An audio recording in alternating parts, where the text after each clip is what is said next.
Vous êtes revenu. Moi, je suis revenue. Je vais repartir, mais je suis revenue. Si vous n'avez pas l'intention de revenir, skippez cette vidéo-là, il n'est pas pour vous.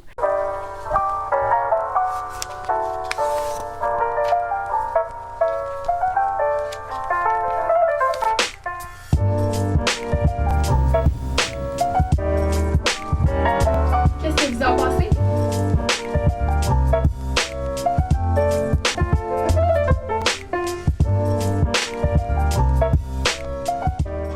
Ça fait 1 mois que je suis revenue de mon voyage de France. Donc, le 8 janvier, j'ai pris mes petites béquilles, mes 2 grosses valises et je suis partie en France, à Reims.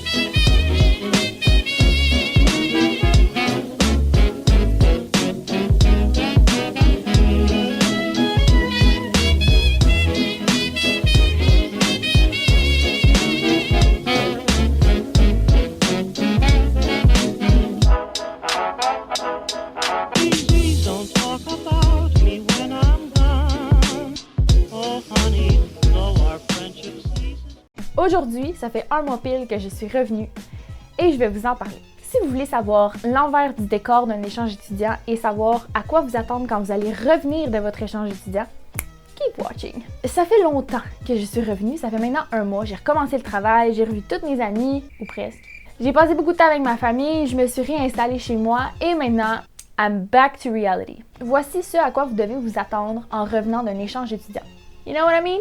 La première chose dont vous devez vous attendre en projection de votre retour au Québec, à avoir hâte de revenir à la maison. On a tous passé à travers ça, on a tous eu une phase où on avait vraiment envie de revenir à la maison. Le mois d'avril a été un petit peu plus difficile pour moi parce que malheureusement j'ai procrastiné. J'ai procrastiné. J'ai dû faire tous mes travaux rendus au mois d'avril. J'avoue que de faire des devoirs à toutes les fins de semaine, dans ma petite chambre, 18 mètres carrés, essayez de vous avancer dans vos oraux ou vos productions écrites parce qu'ils vous les donnent d'avance. Ce que je disais tantôt, je me suis comme vraiment ennuyée de la maison rendue au mois d'avril. J'avais vraiment hâte de retourner chez moi puis de revenir dans mes petites affaires. Donc, attendez-vous à un moment donné dans votre échange, vous allez avoir hâte de revenir chez vous. L'autre chose, la journée avant de partir. Vous, que vous soyez en résidence, que vous soyez en appartement, que vous soyez en colocation, que vous habitez dans une boîte de carton dans la rue, vous n'allez pas vouloir partir. Vous allez vivre comme une espèce de déni, de dire non, c'est pas fini. Puis là, vous allez pas vous rappeler du mois d'avril que vous avez étudié pendant 1 mois, puis que c'était plate, puis que vous aviez hâte de retourner chez vous. Non, ben non. Vous allez passer au mois de janvier, au mois de février, au mois de mars, que vous avez voyagé, puis que vous avez vraiment trippé. Et la toute dernière journée, vous n'aurez pas envie de retourner chez vous. Peu importe que c'est laid, qu'il fasse froid, qu'il y a de l'eau qui rentre, vous allez vous ennuyer et vous n'allez pas vouloir partir. J'ai aussi passé par la nostalgie de dire il faut que je dise bye à ma résidence. Attendez-vous sûrement à avoir un petit peu de peine quand vous allez dire bye bye à votre appartement, à l'endroit où vous avez vécu pour la durée de votre échange étudiant. Viendra le moment où vous allez prendre l'avion. À ce moment-là, vous commencez vraiment à avoir hâte d'arriver chez vous. Là, c'est sûr que l'avion puis les déplacements, c'est vraiment pas agréable. Fait que c'est sûr que là, vous avez hâte. Puis vous savez qu'au bout du compte, il va y avoir votre famille qui va être là. C'est sûr que les voyages, les amis que vous allez rencontrer, les parties, tout ça, c'est trippant, ok? C'est vraiment, vraiment trippant. Sauf que la journée où vous revenez chez vous, que vous revoyez toute votre famille au grand complet, il n'y a rien de mieux parce que c'est comme de dire j'ai réussi à tout faire ça, mais au final, qu'est-ce qui compte le plus? C'est la famille, les amis. De revenir à la maison, de retrouver ses choses, de dormir dans son lit, puis de retrouver une petite routine, mais tranquillement. Ça fait du bien. Je vous conseille fortement de vous laisser comme une plage horaire de disponible pendant la semaine pour vraiment vous remettre dedans parce que vous allez aussi avoir besoin de temps pour vous. Le temps que vous avez passé en échange, c'est du temps que vous avez passé seul. Et là, tout d'un coup, on se retrouve avec tout le monde d'un coup. Ils veulent tous nous voir. Évidemment, vous aussi, vous voulez les revoir, mais c'est pas pareil. Des fois, vous avez juste besoin comme d'une petite journée pour vous remettre dedans. Fait que les 2-3 premières journées, comme je dis, ça va être un gros hype, puis après ça, laissez-vous comme une petite journée de repos là, avec rien, là, mettons là, un bain, un livre, puis un petit rendez-vous pour aller vous faire les ongles. C'est tough là, se faire bombarder d'amour. Viendra le moment où vous allez devoir retourner au travail. Moi, je n'avais pas travaillé pendant que j'étais en échange.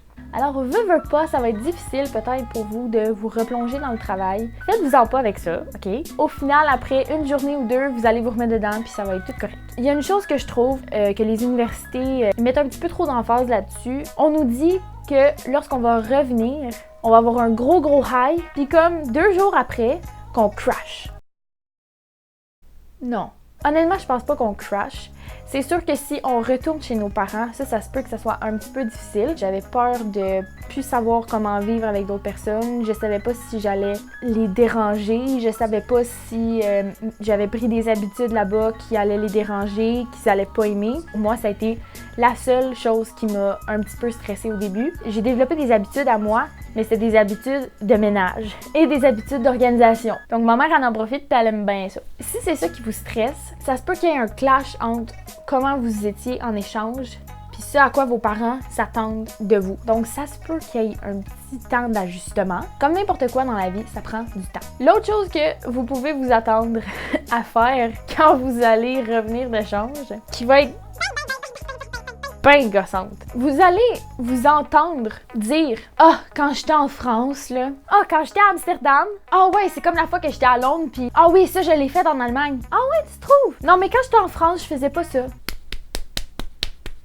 Ta gueule! C'est sûr que vous allez tout le temps en parler. C'est vos derniers 6 mois. C'est normal. Sauf que essayez de faire attention parce que honnêtement, ça gosse. Vous allez tout le temps vous trouver à comparer le pays où vous êtes allé versus le pays où vous habitez. Fait que c'est sûr que si ta mère elle mange une toast à confiture, tu vas dire « Ah, mais en France, ils appelaient ça des tartines. » Ta gueule! Il y a personne qui appelle ça des tartines au Québec, OK? Elle saura pas c'est quoi des tartines, Martine. Si vous revenez de la France, ne vous mettez pas à corriger les gens autour de vous. Mettons que toi, là-bas, pendant que tu étais là-bas, tu t'es habitué à dire pain au chocolat au lieu de chocolatine. Parce que c'est possible, parce qu'il y en a tellement là-bas, tout le monde te donne des pains au chocolat, OK? Ils te les donnent de même, là. Si toi, tu viens du Québec, t'es allé en France, pis t'as appris à dire pain au chocolat, pis t'arrives ici, pis tu vas voir ton épicier chez IGA, pis tu dis « Donne-moi donc 10 pains au chocolat. » T'as passé 6 mois à chialer contre les Français, pis t'arrives ici, pis t'utilises les mots de là-bas. Va-t'en.